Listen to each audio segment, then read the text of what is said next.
If I'm not giving it 110% in that room, I don't think anyone would believe I am where I am and what's happening is actually happening. Audentes Fortuna Iuvat! The most miraculous thing in the world happened, which is that I got a call when I thought I would never act again. What do you think about this relationship between Hensry and Capon now? If you want to take that relationship to the next level, you may. It is my pleasure, sir. Thank you so much for having me on the 100th episode. What a privilege. What a privilege. I just want to say Audentes Fortuna Iuvat for that. Audentes Fortuna Iuvat. Fortune favors the brave, guys. I'm not going to lie. That's how it is. Do you ever think that line would be getting this much traction? Everybody comes to your live stream saying that. It's so much amazing to see that it has just caught up with everybody. It's really captured people's imaginations, that line. I know I didn't think it would be this big. But it's funny, with every game and with every big, monumental moment in gaming, there's always a few lines that capture people's imagination. And I think with the last game, it was, I'm hungry, I feel quite hungry.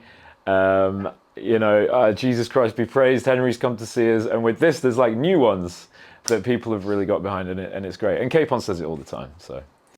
Capon says all the time, yeah. I mean, at least people are still looking and trying to hear for Hensry has to say, I'm hungry. I'm very hungry. And this time he screams. So there's that too. Yeah. It's amazing to see how much the game has achieved already. 2 million copies sold in 2 weeks. That is insane. The first game had like 100,000 players. This game got 200,000 in the first weekend, I think it was, or second weekend. It is amazing. How does that make you feel? My life for the last 2 months has been insane. Yeah, I mean, there's no other way to say it. Like, I kind of can't fathom what happened. I knew the game was going to be good, and I knew that people would love it, but this has just transcended any. It's beyond my. I mean, it took the first game like a year to get to. Was it 1 million or 2 million copies? I think 2 million. It took a year. And for 2 weeks to get to 2 million is just, it's absolutely pandemonium, isn't it? So yeah, no, I never thought it'd be this big. I think it's become kind of, so far, I know we're only at the end of February, but like the game of this year. Long may that continue, and I hope that people continue to play it. And it feels like it's a game with a long tail, and people will be able to get a lot out of it for a long time, because I'm playing it myself, and it's just so much, it's just so vast, it's so deep, there's so much like to find and to discover. It's humongous. It's great. It is humongous. I think a lot of people have that one thing that they were saying all the time, tweeting about it, maybe putting out on Instagram saying like, okay, I have not done my first few main missions and I'm already 30 hours in. And I cannot believe I've still like the 4th main mission is still to go, like, or they have not found mud yet. Which is like all these things, there's so much to do. And that's one of the best things about this game is that you've been streaming it as well. How's that been? Like 1,000 viewers on YouTube and on Twitch, maybe 2,000, 3,000? Oh, one day I had 20,000 at one point. That was quite bananas. Yeah, I mean, it was always my plan to stream the game because people asked me to do it. That's all I was asked for a good year while the game was being promoted. Everyone was like, "Are you going to stream it? Are you going to stream it? Are you going to play it?" And I was like, "I think people want me to do this." So I was always going to play it myself. But I thought, well, why not play it with everybody else and let them see it? And it's just gone really well, and people seem to be responding a lot. I behave like a complete idiot on stream. I let myself go, and I don't worry about how I'm coming across too much. I think I just kind of I let myself have fun, and I let myself be me and be a bit silly and stupid. And I think people probably, kind of find that maybe a bit refreshing, which is it's great. It's great to do it. I get so much out of streaming because everyone's great in chat. They're so funny. They make me laugh. Like the questions are great. So yeah, it's been good. Yeah, you were singing various points in time. I've seen like you've been singing, you've been going amazing. It's like the best time just to hang around with all these people who don't have to say anything and just to watch you play. It's just so fun to just check it out. Yeah, that's amazing. Leading up to the release of the game, there's so much things that happen. Like you have press interviews, you have a lot of conversations. How was that like leading up to the release of the game with everything that was happening around you? Well, I guess it began with we shot a live action series that some of your viewers may have seen, and that was the beginning of like the long campaign of creating hype and buzz for this game, and that was surreal. You know, flying out to Prague, and then we went to Kutna Hora, we went to Trotsky, and that was all part of that PR stunt, if you like. And then, of course, there was the announcement trailer, which we shot at like 4 a.m. in the freezing cold in Kutna Hora. And so I've been to Kutna Hora quite a few times now. And then, of course, once the game was officially kind of coming out, there's been lots of press and interviews. And it's just been a lot. And I do want to just shout out to Toby, the PR manager at Warhorse, who has been incredible the way he's rolled out this game. I think it's exemplary. I think it's genius. I think that the way they've done it is genius. And I also want to shout out Vitek, who is the marketing. I want to get his title right. It's marketing video. So he works in marketing at Warhorse, all right, and he was in charge of writing the scripts for the live action series, and he directed them, and he's just brilliant. He's brilliant, and a lot of the ideas for those assets were his, and he rolled with it. So that duo, that team in particular, I just think are geniuses and have nailed this, and that's big reason why the success of the game is so big. When you got to know about the idea, like, okay, this is what we are going to be doing for the announcement trailer, what was the initial thought? Like, okay, we are doing this in such a big scale at 4 a.m. Yeah, well, I'd been saying, we'd been saying as a we talked about how we might like do marketing for the game for years, like while we were making it, and I was always like, we should do something live action, because part of the MO, part of the USP, like the unique selling point of this game is that Tom and I are we're in the game, but we look like the characters, and we sort of are the characters, right. And you can use that a lot, and we used to band around ideas and talk about that, and I think they just once that penny dropped with the studio, and they were like, this is kind of what we have to do. They just pushed that. And I thought it was genius, but they took it way further than I'd ever imagined. And so, yeah. And I thought, what an amazing thing that live action announcement trailer was, because to project your game that you have made for the last 6 years and project it onto the cathedral in which the game is set, like in Kutna Hora. I mean, that's basically Warhorse just telling everybody in the world like how proud they are. I mean, what an amazing idea to do something like that. I just thought it was really, really cool. Really cool. Yeah, that whole projecting it on the walls it was so cool to see. Never been done before, and it was like, that's amazing. I'm so happy for it. I was like excited right away. I'm like, oh, seems to be the most ambitious thing that I've done, and it is the most ambitious thing. And it's wonderful. It just has taken everybody's attention, my attention all the time. It's great. I want to go back in time when you first got the opportunity for Lord Hans Capon, because I know you auditioned for Hensry, and you had 2 self-tapes that you did. Do you remember anything about that moment, like when you were auditioning for that role, and how did you came upon, coming by with that role? Yeah, so it came through as an audition like any other. And I was auditioning quite a lot at that point in time, and I basically just left drama school, and things were going rather well initially, and it came through. My friend came over to help me with it. Actors have to help each other do their self-tapes, and you film them yourself, and he was reading the lines with me, and I just couldn't stop laughing because of my friend's face. He was just pulling the stupid fucking face. and I love him to bits. He's one of my best friends, and But like, yeah, I couldn't get through it, and it took ages to get through it because I kept laughing. But I eventually did. We sent it off, and they bit. You know, they were like, "Yep, looks good," and they flew me out like a week later, and I was in Prague, and then they had me read another scene in the flesh with Dan Vavra, and that was that. That was it. They were like, you know, they gave me the scene. They were like, right, Luke, so we're just gonna step out of the room for a second, have a quick read of that, and when we come back in, we want you to read it with us. And so I did that, and then they were like, welcome to the team, bro. If you want to be here, if you want to be in it, like, let's go. And I was like, okay, sounds great. You mentioned you just came out of drama school. What was your initial thoughts? Like, okay, now I'm in this, working for the studio now, I've got this role. What was your initial idea of like, okay, video game acting? Was there something different at the time? Or were you still, okay, yeah, I got a job, I'm just going to go with it?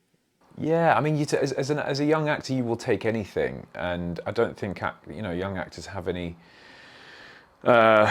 jurisdiction over it. You just got to take every opportunity that comes. And I had no idea what I was getting into. The only experience or knowledge I had about this kind of performance was with Gollum in Lord of the Rings, and you see Andy Serkis in the suits, the motion capture suit, and I was like, so we're doing that? Like, okay, how? And and then they were like, so the character's also going to look like you. We're going to use your face. So they paid me as well, extra. It was an extra little bit of cash to use my face. And I was like, I'm signing my face away to a company. I don't know how I feel about that.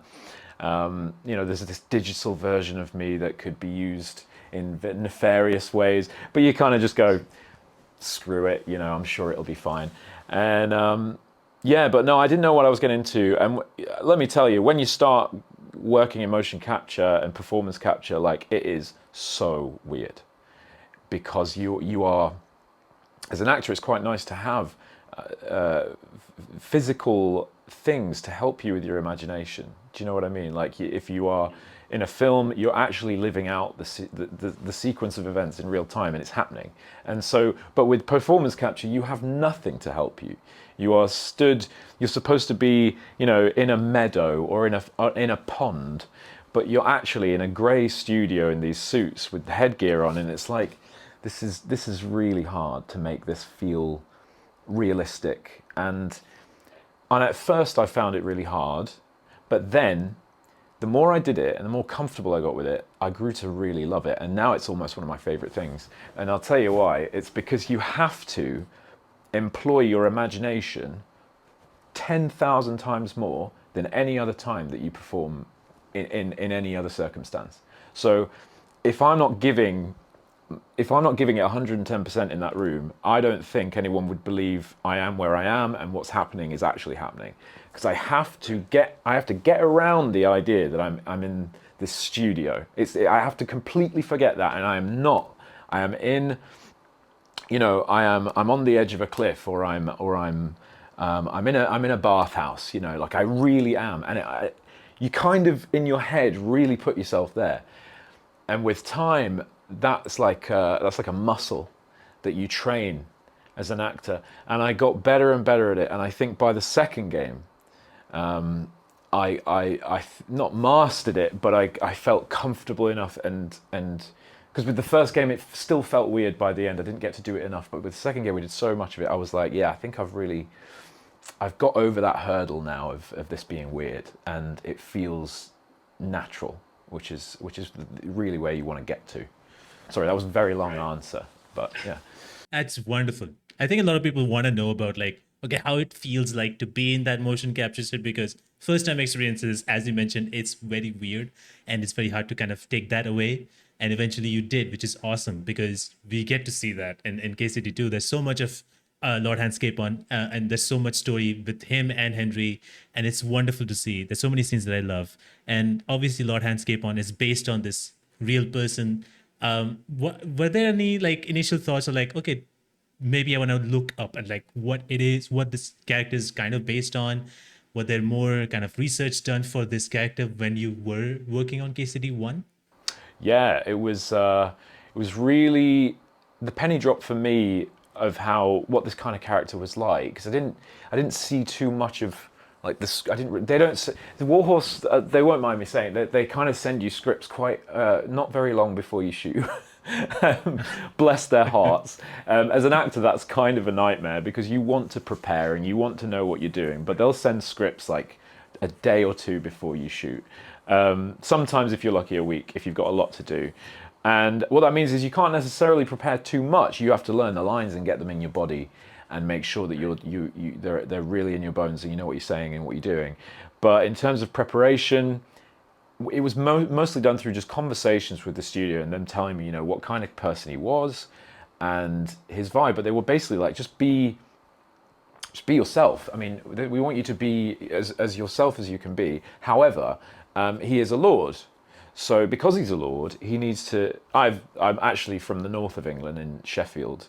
And so my accent used to be quite broad Yorkshire. And at that time it's not so much these days because I've moved to London and I've lived here for about 13, 14 years. So it's kind of very... it's very southern now. But at the time I did have quite a broad Yorkshire accent. And they were like, so we don't want you to sound Yorkshire, we want you to sound quite posh. So that's why you get that sort of, regal, posh accent from Hans. And John, the translator who translated the game from Czech to English, would always say it's a bit more plummy.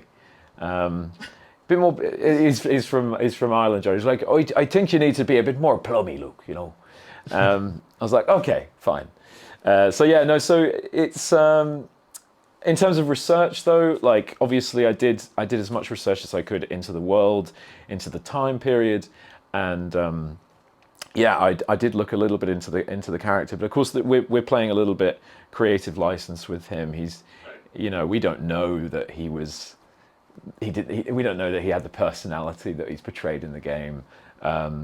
There's actually not too much known about him, but you spice things up. For a story, Oh, absolutely, and it works out. I think obviously people don't know, but it comes up to be like, okay, it is related to this kind of real person or whatever, and then but it's a game, it's fictional and it goes along, and it's very cool to see how broader the story gets, and you can do whatever you want. And it's amazing to see how much KCD 1 has with Lord Capon, and like now in the second game there's so much, and it's wonderful. It was 6 years of gap between the first and the second, and somewhere between you mentioned that you quit acting because of obviously as an actor it's not stable, that you don't get jobs, there's no stability, there are issues obviously with that. So what was happening at the time that you had to let go of that and try to pursue something that can fill in the creativity that you need? Yeah, so I did 4 years of drama school, and then I graduated, and I did about 4 years of trying to give that a real go, and auditioning, and just trying to make ends meet, but also build a career. And I'm just be real with you. It was impossible, and I did get work, and I did get this game, but like, it just wasn't enough. And I was always worried about the future, and I was always looking ahead, and thinking, I don't want to be in my 40s, and the only skill set I have is that I'm an actor, and I can't make any money, and I'm poor, and like, and I have no self-esteem. Like I had such low self-esteem when I was doing this. The jobs I would do, I'd work on bars, I'd wait tables, I was a nanny, I looked after wealthy families' kids in London, and I loved that. That was great, but because it was very rewarding, and also it was flexible for auditions, so I could go out and audition in the mornings, and then pick the kids up from school, take them take them home, and then do the homework and head home. So it was very flexible. A lot of actors and musicians do that. So that was, but the thing was, I can't be a 40-year-old nanny, So I was like, I got to about the 4-year period, and I was like, I need something else. I really need to go and learn something else. There's just not enough. So I quit, and I called my agent, and I told them I'm done, and I went and got a sales job. I worked as a salesman for about 8 months at a company in Moorgate, in the finance district in London, and I just thought about what I was going to do. and I had made a film whilst being an actor. I'd made a documentary about theatre. I was obsessed with theatre. I love theatre, and I'd interviewed some quite cool people like Judi Dench and Derek Jacobi and Imelda Staunton and Jim Carter and Stephen Burkoff, and I managed to get all these really amazing people. And I was like, wow, if I can do that with like no help, maybe I should take this seriously. So I was like, yeah, I want to go be a filmmaker. So I taught myself. I taught myself how to make films through YouTube. I just watched YouTube every day. I bought a bunch of camera equipment with a bit of spare cash that I had at the time. And I just went out and I filmed events. I asked my friend if I could film his event. I used that to get other jobs. And then eventually I had a client list, became a filmmaker, did that for years. And then the most miraculous thing in the world happened, which is that I got a call when I thought I would never act again. Genuinely thought I'm done forever. I didn't know how I would get back into it because there were no opportunities, and I just had no idea how. I mean, getting an agent is virtually impossible. So I was like, it's never going to happen. And basically on the eve of lockdown in London, when Boris Johnson sat the country down and said, we're going into lockdown, before that day, like a day or two before that, Warhorse called me and they said, Luke, and I'll never forget it, I was in my shitty little bedroom in London, and they were like, Luke, so remember that game you were in? Yeah, it rings a bell, yeah. And they were like, we're making a sequel and you will have a much, much, much, much more significant role in that sequel if you want it. So are you in? And I was like, let me think about, yes, please. But because of lockdown, we didn't talk again for about a year, and we, you have to negotiate the whole thing and figure it out, and how often am I going to be there and all that stuff. But that was all delayed. I mean, people forget this about, we were building this game during a pandemic. So yeah, Warhorse obviously wasn't doing much during as far as I know, I don't think they were doing too much during the actual big lockdown. They were trying. And then, yeah, we started filming, yeah, like, I don't know how much longer, maybe a year after that initial conversation. And there you have it. And I was back in the saddle. And now the game's done so well, it's sort of propelled me back into acting. I've got agents again. Beautiful. And it's all working out, man. It's going really well. That is so cool. I love that you had the idea of like, okay, I'm going to do something more creative. And you went into filmmaking, you learned everything, and you decided to do it. It's something that you just did it. You just went with it. And it worked out so well because you were so passionate about it. And now you're in this game, and now it's getting even better. You're getting more recognition, of course, online. Now you have agents, as you mentioned. Amazing. I'm so happy that it has turned out this way for you, and you have done so a few short films as well, which is awesome. So it's really cool to see how your career has been shaping up. Of course, it's so just wonderful to see how much fans have supported you and still support you, and especially with KCD2, obviously people know you from that game. How different was working in this project compared to the first one? Yeah, so with the second game, obviously it's just more, like I said in the announcement trailer, it's like a behemoth. It's just so much bigger and better and faster and leaner and stronger and more adventurous. And that is true of my character as well. It's just so much more deep, and you get to know him better, and you realize why he is like he is. I think people were more intrigued by him in the first game, and they found him funny, but he was a bit surface level, and there's not much to him. He's just sort of this noble little shit, and you sort of love to hate him. And then in the second game, you start to understand him, and you start to go, oh wow, there's a reason you're like the way you are. I mean, there's just so much to get your teeth into as an actor with a part like that. And basically with the second game, I really had to step up. And it was quite daunting because, as I said, I didn't act for years. So they're asking me to come in and do this immensely, immensely challenging role, which a lot's riding on this, and it's a big budget game this time, and it was a big part. It's a lot of pressure, and I was like, God, I don't know if if I can do this. It's been a while, but I just went, you know what? Actually, with acting, you do need to practice, and you do need to do it a lot, but it's all there. It's all there in you.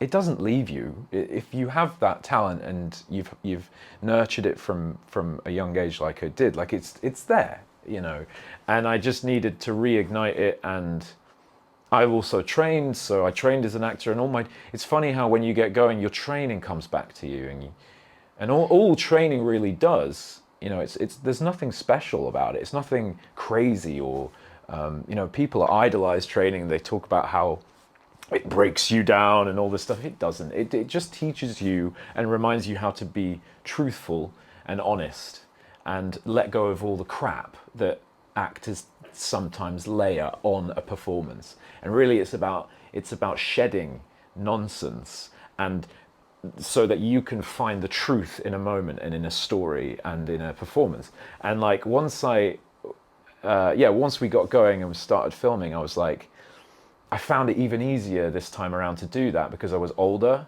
I was more mature, I understood myself better, I knew myself better, I knew the world better, I knew my relationships with my friends and family better. I just was like, yeah, I can do this, and I'm going to be better than the first time. And I felt ready. I felt it was obviously daunting, but I was like, I can really do this now. So I hope that comes across. I hope people feel that the performance improved from the first game, because I worked so hard on that. So yeah.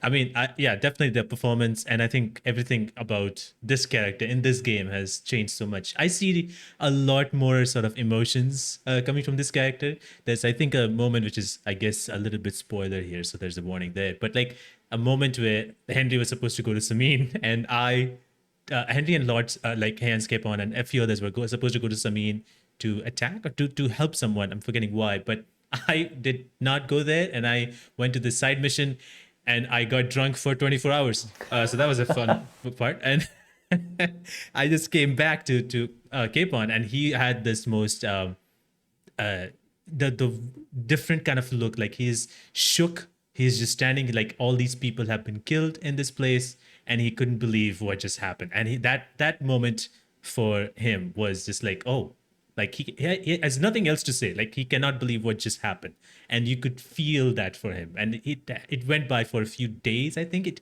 it was that he just could not believe that he couldn't do anything. We just met these people in this wedding. Now they're all gone.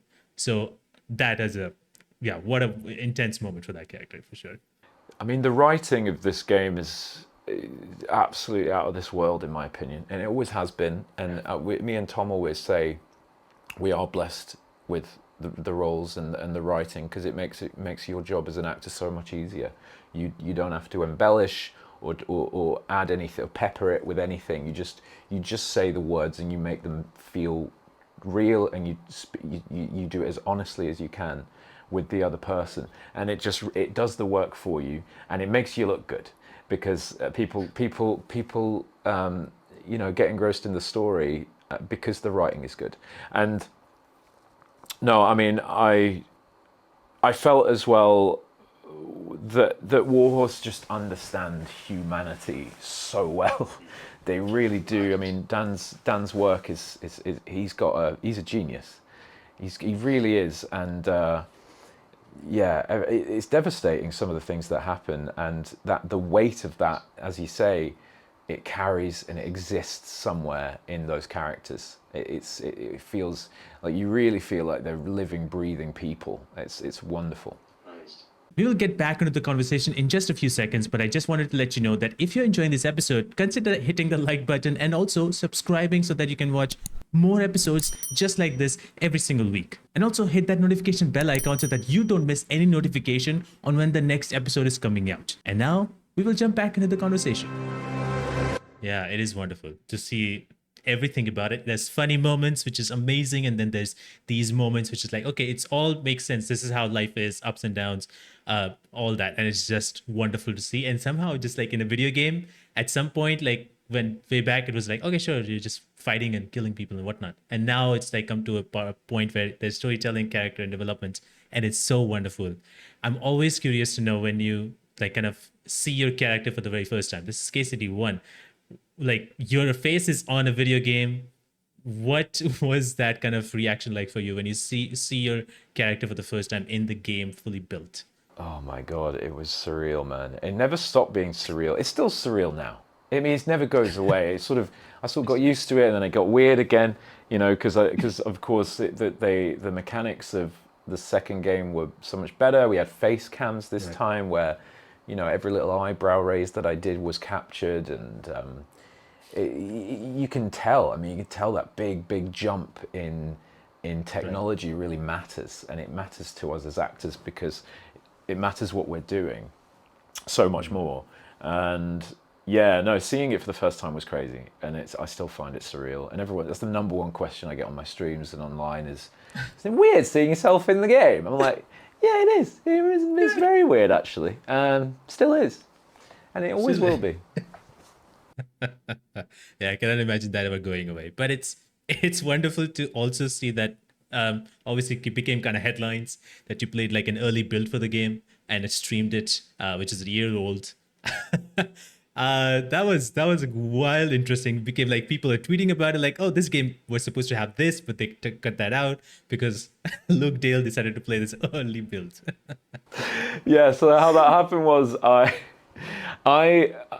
knew that there was a day one patch, but I didn't think it would take too long to download it and install it. I was like, oh, I'll take like, what, 30 minutes probably? And then when I sat down to do my stream, I sat down like an hour before the stream. I was like, oh, I'll install the patch now. An hour before, that feels like I'm leaving it enough time, right? 9 hours, it said.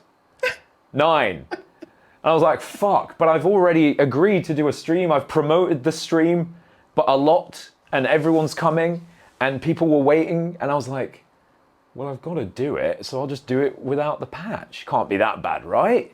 I even messaged like a friend, and I messaged the team, and I was like, I'm going to play it without the patch. Yeah, is that going to be okay? And they were like, maybe don't do that, but it's up to you. And I was like, I'm gonna do it.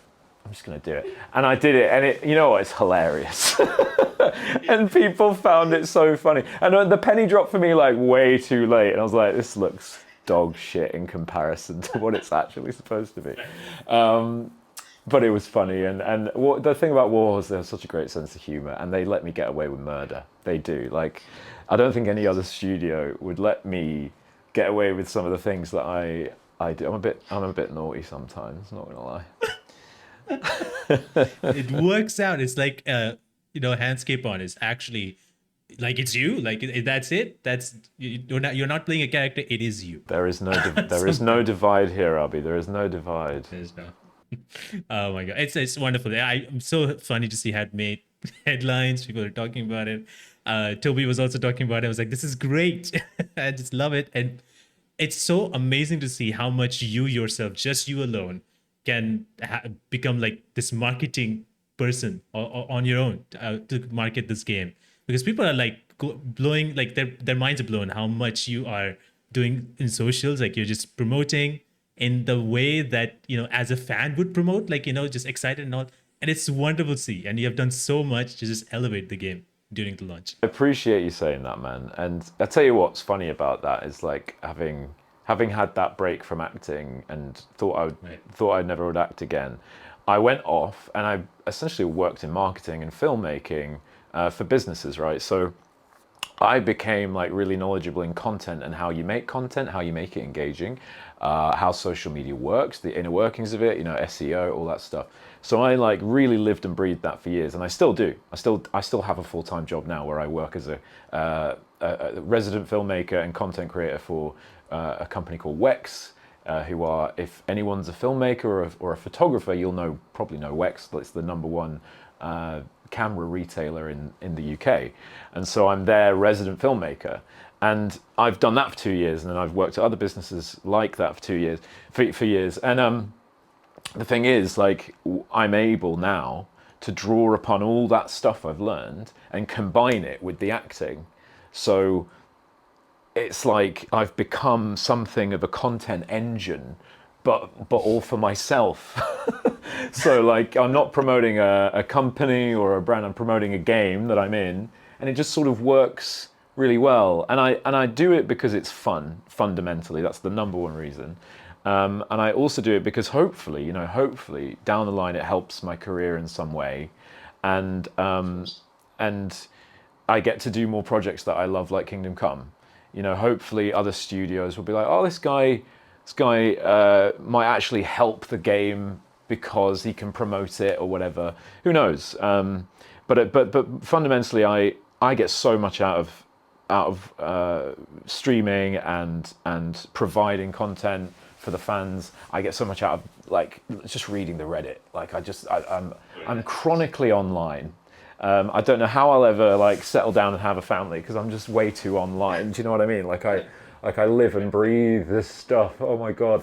But I feel like it's paying off. I really do. And yeah, the social media has gone bananas over the last, especially like last 2 months. And I'm kind of just someone that follows my nose, and I don't know necessarily where it's leading, but I'm just kind of enjoying it. And I like, I think me and the fans have a great relationship where they like what I do, and there's a mutual respect and a mutual love, and I hope that continues. And they're just so sweet and lovely and funny, and we have a great time. That's it. Obviously, the game has so much. You have Capon and Hensry having this kind of more relationship built upon between them. In the first game, it was slowly building towards the end. You finally figured out, okay, Capon and Hensry have this good kind of like friendship now, and now that has been developed in this game. What do you think about this relationship between Hensry and Capon now? Well, what's wonderful and what I've always respected and loved about Warhorse is the choice that the game gives you. And so if you want to take that relationship to the next level, you may. You don't have to. And that's what kind of was a little bit upsetting about people certain corners of the internet getting upset about it. And I was always just like, why are you getting upset? It's a choice, just like in life. In life you don't have to go and kiss someone if you don't want to, unless you live in a very strange place.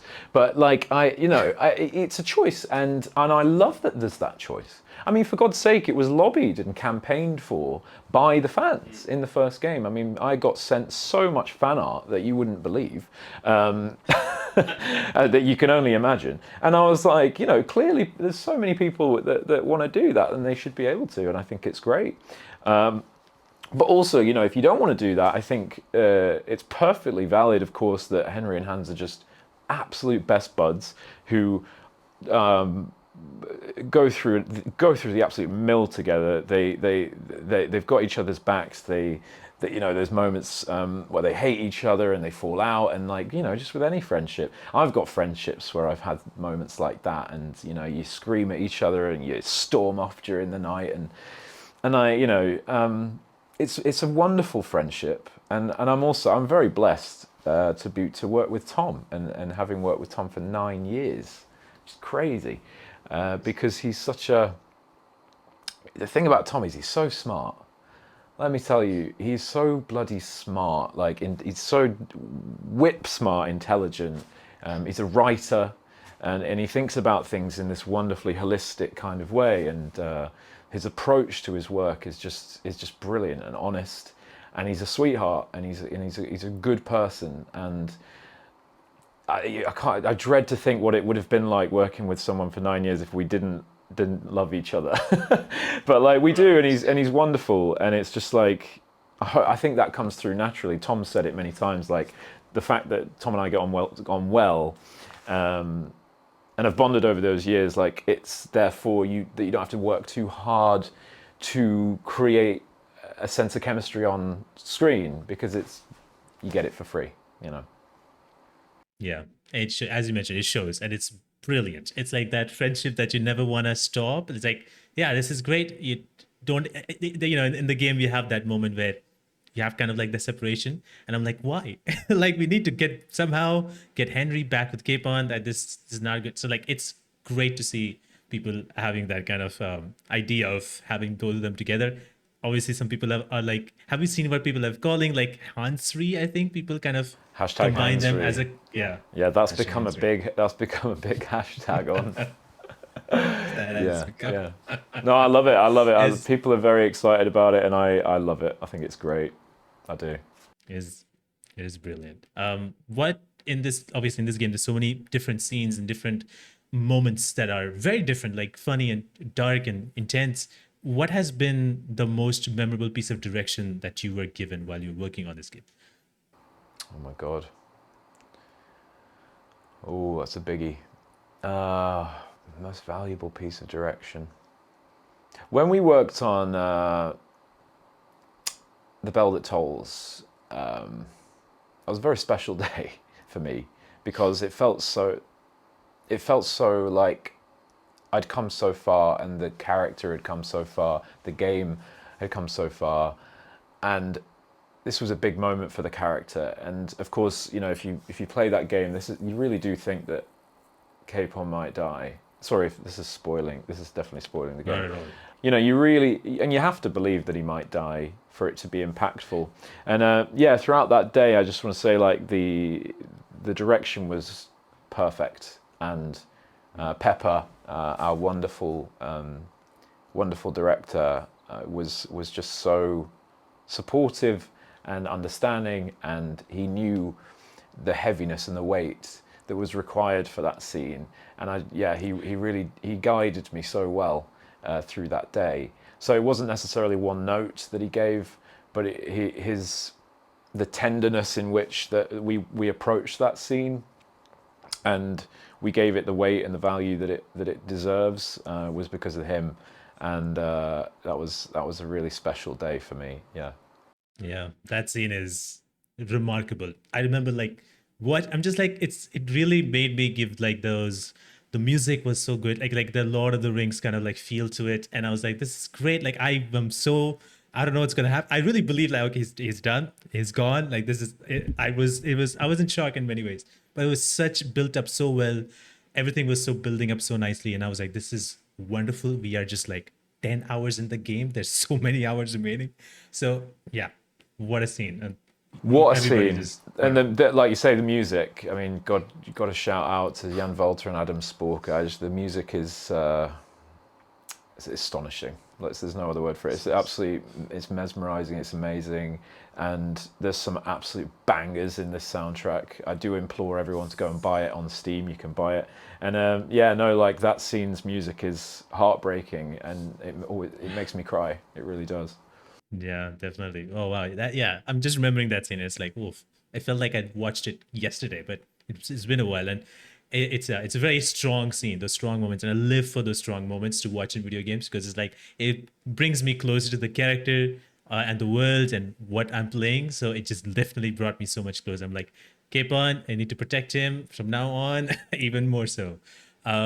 It's wonderful to see how many incredible moments there are. And I think one of the moments, this happens kind of much later in the game, but it is not exactly a spoiler because there's a line, and that is you say like Henry's line and saying that I'm so fucking hungry, and followed by the line saying that you see a dog and you're saying even that dog turd looks tempting, a big fat sausage. And I was like, oh, that's a Pinch of pepper. Pinch of pepper. yeah, pinch of pepper, yeah.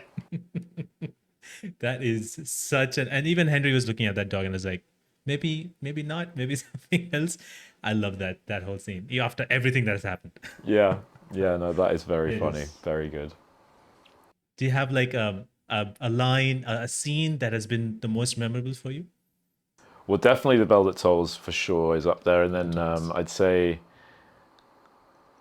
oh God, which other scene was probably the best? I mean, I do like the scene in the beginning where we have to envisage we have to, you know, the bandits that come in and kill everyone in the camp, and we're looking at the girls. That scene is I think really well done and devastating, and like sets the whole game up, you know, for you know, why everything fucks up so much in the beginning is why Hensry has to almost restart, because a lot of the questions were like, if you skilled up Hensry in the first game to be an absolute legend and a warrior, like how can we start again, you know? And of course, you know, it makes a lot of sense now given what happens to the characters, that you take a few steps back. And I just thought that scene's so good. It's so good and utterly devastating. Yeah, definitely. It was, yeah, definitely devastating. There's a series of scenes that happens after that. I was like, wow, this is not what I expected to kind of start the game and build upon. I was like, this is great. I loved every single second of it.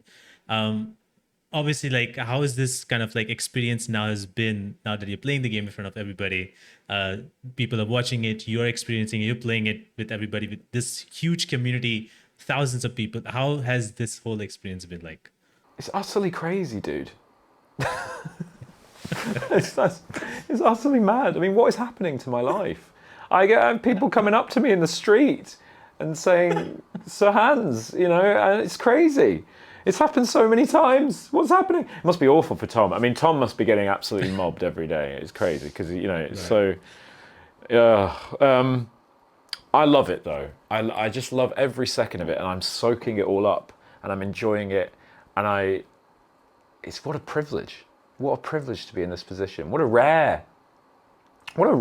What a rarefied situation to be in, where you got an actor that's in the game, and they're able to stream the game and interact with the community properly, have fun with it, and it's just like, you don't get that from films, you don't get that from television, you don't get that from theatre. I mean, it's so weird.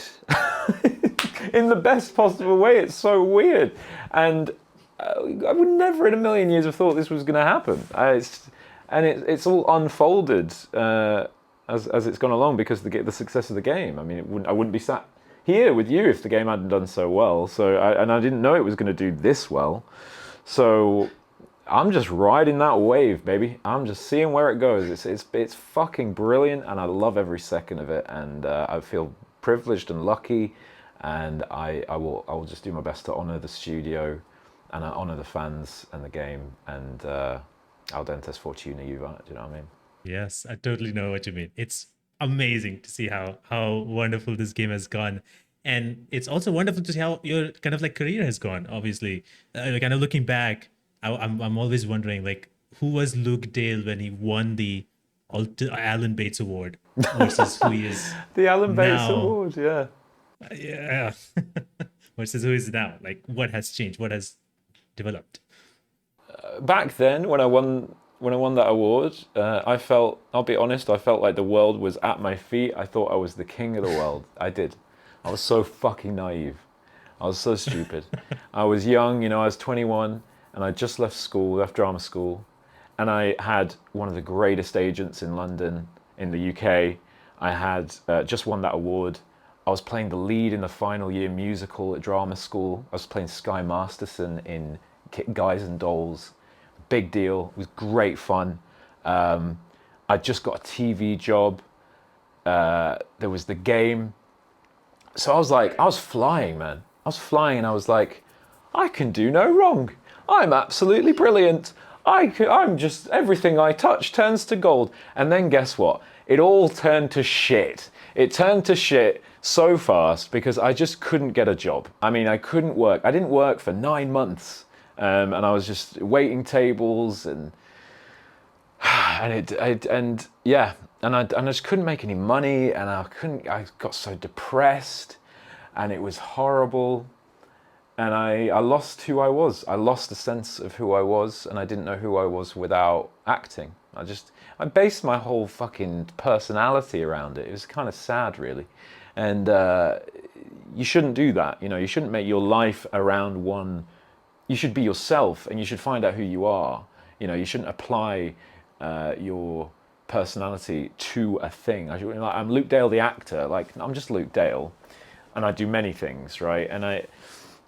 But at the time, you know, I didn't know who I was without it, and it just ruined me to leave it. And it was a tough few years, but it seems to be getting better.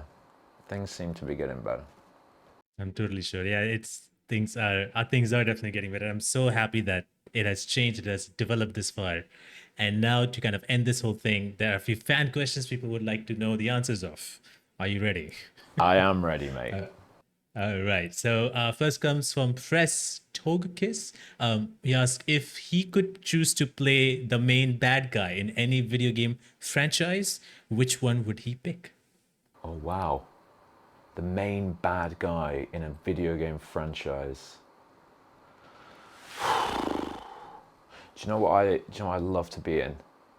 And it doesn't have to be the bad guy, but I want to be in Gears of War. Oh, I just fucking love that game so much. Yeah, if I could be the villain, voice the villain in Gears of War or something like that. That'd be dope. that would be great. You remember the chainsaw guns? I mean, come on. Give me a chainsaw gun. Cannot get any better than that. Yeah. Oh my god. I mean, there's a new game coming out anyway, so I know. I'm anticipating I'll probably stream it at some point. hell yeah. Hell yeah. Hell yeah. I'm super excited. Next one comes from Rasa. They ask, what's your canon Hensry romance in KCD 2? Theresa, Hans, or anybody else? Let me think about that. It's Hans, guys. Come on. Come on now. Let's not kid ourselves. Who's the obvious choice? 'Tis I. Yeah, it is Hans Capon. Come on. It's me, I baby. don't know why that's a question. Why is that a question? What's wrong with this fan? Wake up! Wake I up! just realized. Oh god. Oh my god. Next comes from Telafel. It's a long one. They say, if you had full creative control, what would be your dream scene to act out with Hans? Any specific scenarios you would like to see Hans in, or characters or actors to work with that you didn't get the chance to during KCD2 development? I'd love to. The fans of the stream and my content will be very heavily, unfortunately, aware that I love a good song. I like to sing because I used to be in musicals and I did train as a theatre, as an actor, and as a musical theatre actor as well. And I do love a good sing song. So if there was ever that opportunity to play him again, it would be really cool to have a little sing song. But we'll, the gods be good. Gods be good. Jesus Christ be praised. Jesus Christ be praised. Yeah, KCD3, that's it. That's the one. That's the one where Yeah, Warhorse, come on. Get off your ass. What are you waiting for? Great. Next comes from Linda. Do you need to exaggerate facial expressions for them to be captured better, or is it the normal amount is fine during motion capture? No, I can understand why people would think that, but no, you play things as honestly and truthfully and normally as you can. And those cameras pick up the dots on your face, right, and they work just fine. If you were overdoing it, it'd look really weird. Yeah, definitely. Then people will point out like that. What is happening? That is. Yeah. Next comes from Izzy Grinch. Do you have to take any lessons of sword fighting for the mocap, or if each fighting scene was approached individually with set of moves that you have to learn? No.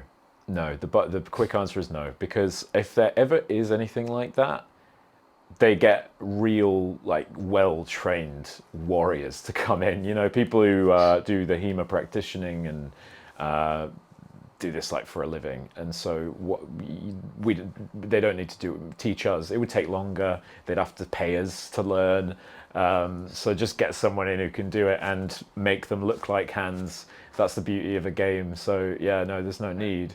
However, there was one scene where I had to fight, and it was the scene where Hensry is incapacitated on the floor, and the guy bursts through the door in the herb woman's hut, and I have to beat the shit out of him, and I do, because I'm fucking legend. And so the guy that I'm fighting is actually a stunt coordinator, and I had to fight the stunt coordinator that day. And so we ran through, he showed me the moves. He was like, right, you're going to do this, you're going to hit me with this, we're going to roll over, and then you're going to jump and tackle me to the ground, and we're going to land on this mat. And we ran through it like by numbers slowly, and then we just went for it. And Dan was like, right, we'll go for a take. And we did a take, and I don't want to blow my own fucking horn, guys, but I fucking nailed it. And and then I was like, yeah, that was great. And everyone gave me a little clap. I was like, yeah, all that stage combat at drama school really fucking paid off finally. And then we did it again, and I kind of fucked my jaw up the second time, but I didn't want to tell anyone because they might say, oh, let's stop. And I was like, no, we got to get the best take. Let's keep going. That was good fun. So I did do a bit of stage combat, a bit of fighting, but yeah. I remember that scene, just tackling the guy in front of the door and just going down. Yeah. I was like, my God, that is not what I expected from Capon, just going in. I know, right? That's what another thing I like about Capon is that he's brave. Like he lives those words. Fortune favors the brave. He's a brave guy, and he'll never shy away from a confrontation. He'll never be a coward. He's yeah. That's for sure. Wow, that's wonderful. Next comes from Slay Terry Nax. How do you manage to be so active and engaging with fans while being busy with life? I don't manage. I don't sleep much. Like last night, I was out with a friend and we were kind of celebrating. We hadn't seen each other for a little while, and he came with me to Prague to the launch party, and that's the last time I saw him. And we were just kind of taking stock of the moment last night and having a few drinks, and I went way too far, and I was out till way too late, and I'm very hungover today. I'm just going to level with you. And it was great, but like I find I have less and less time for that sort of thing, because I'm just like just giving everything to the game at the moment, because I'm heavily aware right now that the game is at its peak. Most people are playing it right now in the last month, and so it's a good idea to throw myself at it while everybody's right now interested in it. And so I'll probably get some sleep at some point.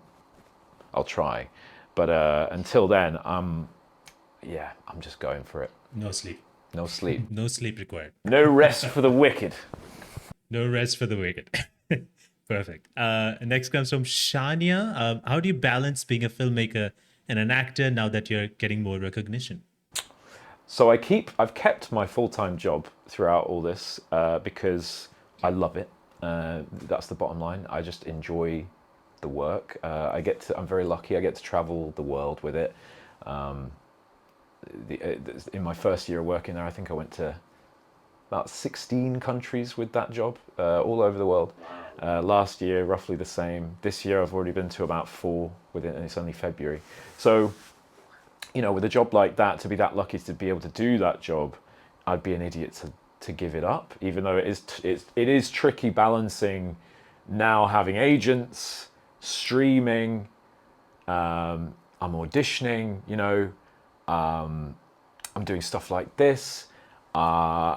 It is a lot. Like, it's a lot. I'm not gonna lie, but I think like while I'm still young-ish and have energy, like just get up and go, do as much as I can, work as hard as I can, and live as hard as I can. Because you only get one, right? Yeah, definitely. That's wonderful. Wow. If 24 hours feels like not enough, we need 48 in a day, if that was possible. That'd be great, yeah. That'd be great, yeah. Next comes from Sam Krazolara. They ask, if Hans had his own spin-off game, what would it be about? Oh my god. Oh my god. Surely it's got to be about like him settling down, maybe? I don't know. Or like the Hussite Wars. I mean, he died in the Hussite Wars, didn't he? So yeah. Right. I guess that would be cool to see him die. Let's fucking kill the bastard. I'm sick of him. Carry your own fucking sacks, you prick. Let's just top him. Let's get rid of him. Just get rid of him. Does not carry a sax. Yeah, I don't know. I think seeing him die would be quite fun. Who knows? I'll leave that to the fans to decide. So you have spoiled the story of what's happening in KCD3 then. He is dying. That's it. No, we got to be careful. I don't know. I just want to make it clear. I know nothing about whatever the fuck Warhorse are doing next. So yeah, I don't want them shouting at me. I don't know a single thing. So yeah. Makes sense. Last one comes from a same person actually had another question. If you as Luke Dale had to survive in medieval Bohemia, how long do you think you would last? About 2 hours. I mean, I survive on Uber Eats and fucking Red Bull. So yeah, I don't know how I would fare in medieval Bohemia. Probably, I'm useless at anything that isn't online. And film. I'm a softie, you know. I'm an actor. I'm a filmmaker. These are soft skills, guys. I'm not a manly man. If I have to, although you did do a stunt, so I mean, you. Oh yeah. Oh no. Yeah. I'll throw down. I'll throw hands. But no, I'm not like a Bear Grylls type. Let's just say that, you know. All right. Well, I mean, I just want to say at this point, thank you so much for doing this conversation. This is wonderful. I love listening to the entire story and everything. It was so cool. Thank you so much for doing this. It's my pleasure. Thank you. Congratulations on 100 episodes. I love your channel. I love what you do. I think it's important what you do because it helps people to understand the importance of performance in games. I think there's a little bit of snobbery still about from the film and telly world about it, and I think I just want to say that performance in games is as valid, and it's very valued by studios, and I think some of the work we've seen from actors in recent years and before has been some of the greatest pieces of art and work ever, and I hope that people see it for what it is, and I think you're doing that, and you're helping to show people that. So thank you for the work you do. Oh, that means a lot. Yeah, I am a big fan of just scenes and acting and seeing video games, and it's wonderful to see how far it has come. And that's why I wanted to share this. And you're one of those people who has done such an incredible job with this character and these scenes that makes us believe in him and the story that he is a part of. So it's just incredible to see, and yeah, just wonderful that you were a part of this. Oh, it's my pleasure, man. Thank you.